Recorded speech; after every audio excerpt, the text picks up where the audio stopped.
Hello, boys and girls. I was thinking like I could do a short tutorial on how to rebase a feature branch on the master branch, because from your recent pairing, I noticed that you don't feel easy with rebasing. So I thought maybe I explain this a little bit and give you an example.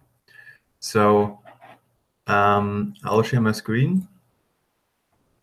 And I'm just checking out the repository of Smago, and Smago recently merged a feature to add images to broadcasts.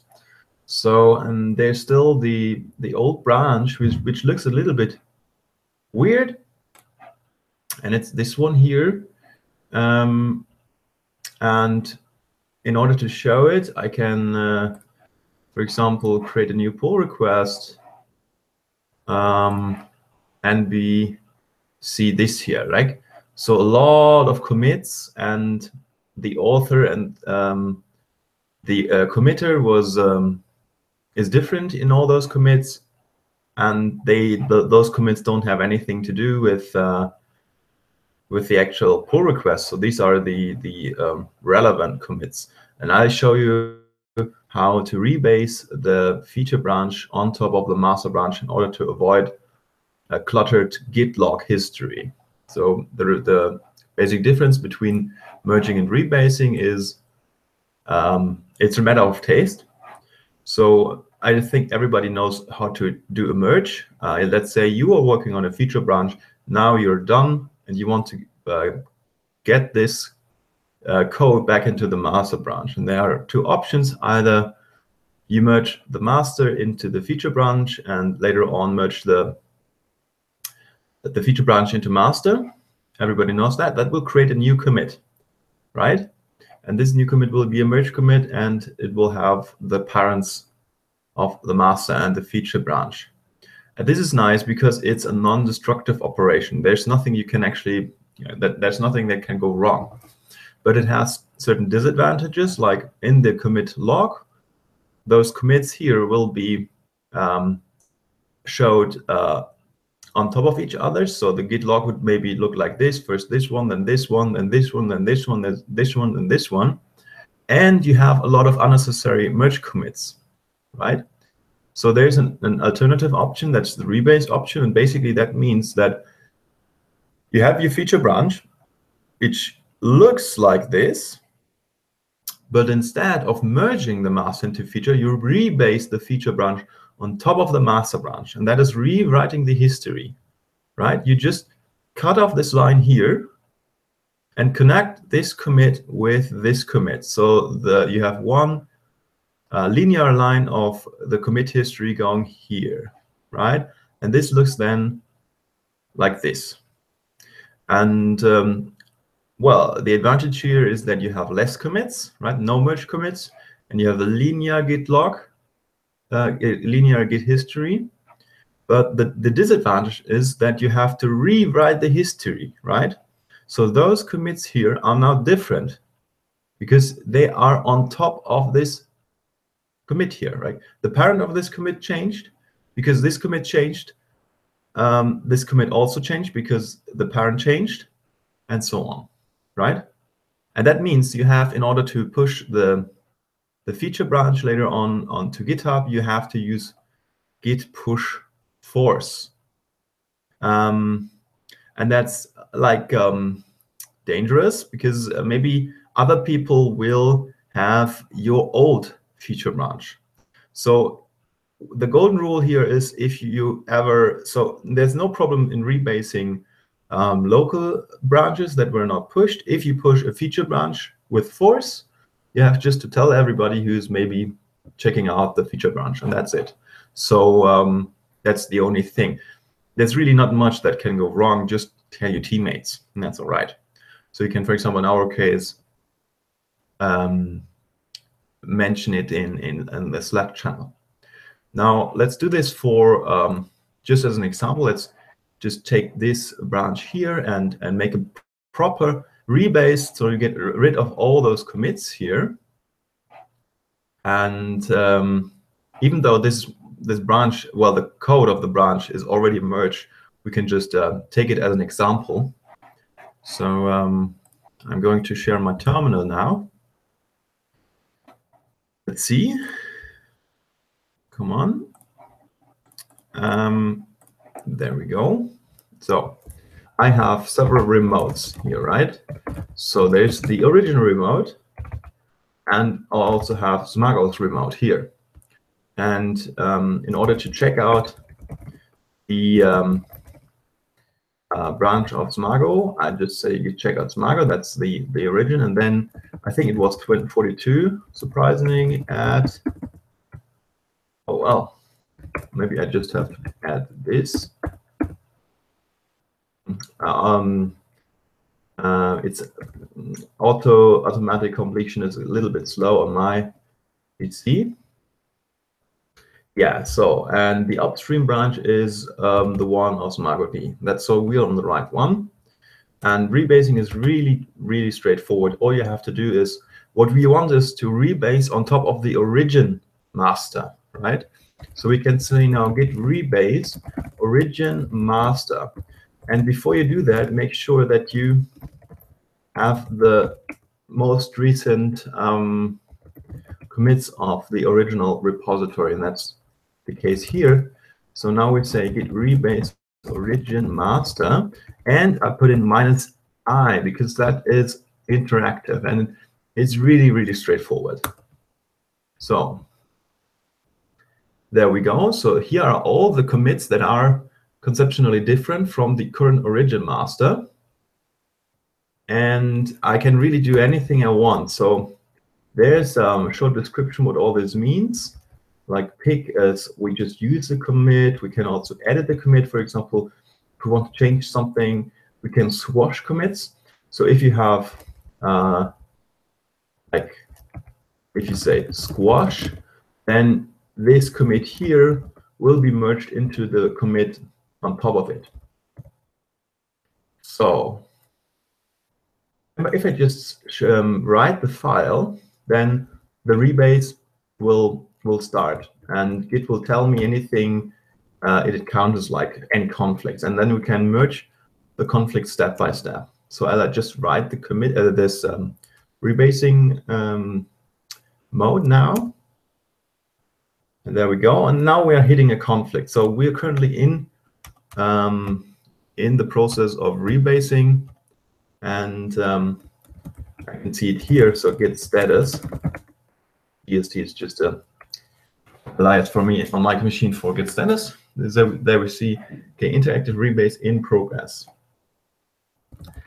And so what actually happened? Right.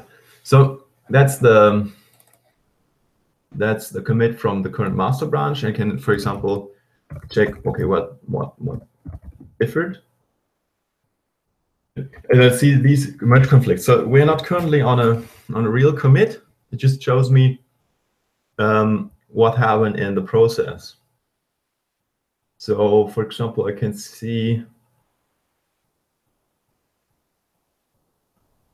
yeah, so in this case, I want to, this is there was a bug, and the bug had to do something with this includes here. So I don't want this one. I want to have this part here.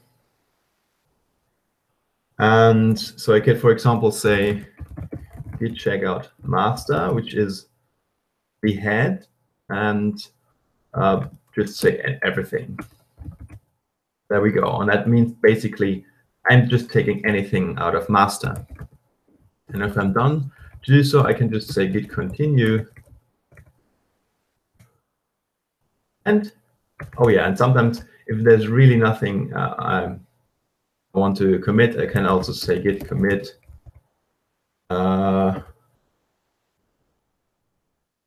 So I can also say git skip or git commit allow empty apparently. I just say git commit allow empty, that's all right.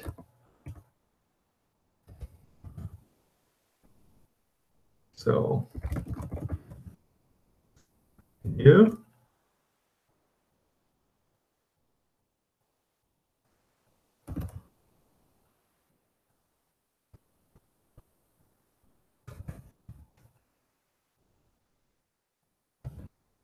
Maybe git rebase skip. There we go. So next one. So step by step, we go through the rebasing. Now, what happened? So first of all, what is actually already interesting? So apparently that's what we want. And so, by the way, GDCA is for me git diff minus cached. It shows me the green part of this one, so the difference in this file. And diff is this part here. All right. So yeah, so I want to have the head part of the rebasing, because I mean, this branch was already merged into master, and that's why we see the image URL here and the picture URL. We don't want that. So I can again say git check out master and just the entire folder, which is the dot. There we go, and let's say git rebase continue.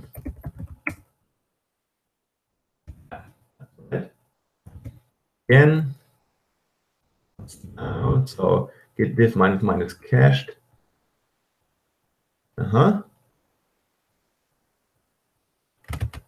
Picture URL.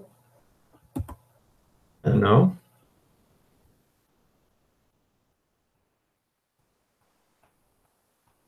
Yeah, so image URL, picture URL, same thing again. There's some CSS that we don't need because Semantic UI takes care of this. And there's also image URL broadcast. So also in the front end, picture URL was renamed to image. And that's why I just say git reset, and that will mark everything as not staged for commit. And I just say, okay, you wouldn't do this normally, but since the code is already merged into master, you can basically always, in this case, check out master. Now we'll hit the, okay, skip, blah, blah. Even say check out master here again. Is skip. That's all right. What's here?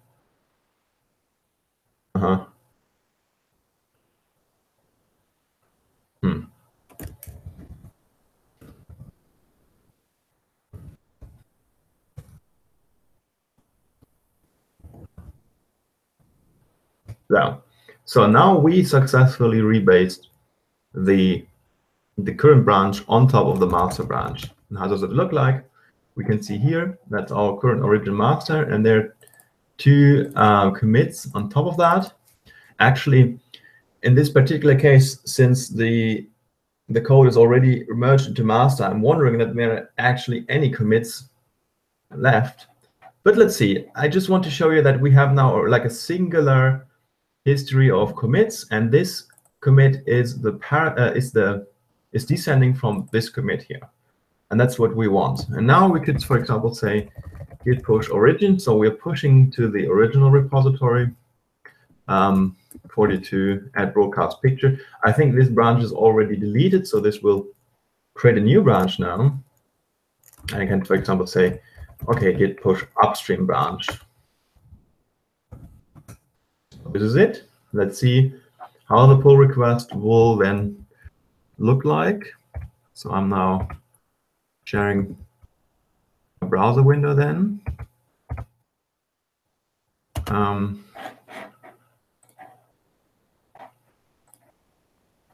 There we go. Now let's get back to the original repository. We have this new branch here, and we could then say compare pull request. And there we see we have only 2 commits left. And this one here always means the committer, the person who committed the code, is different from the person who authored the code, right? And you can see this also in Git log when you say pretty. I have an example here. So you can say git log or git show pretty format, and you say, for example, git minus pretty format full, and then you see the author and the person who committed it. And that's what GitHub is showing you here, right? And this is how you would do a rebasing. I wonder how the files actually look like. It's actually only a migration right now, and we don't need the picture URL. I don't know how this got into it, but yeah, it's called image URL right now.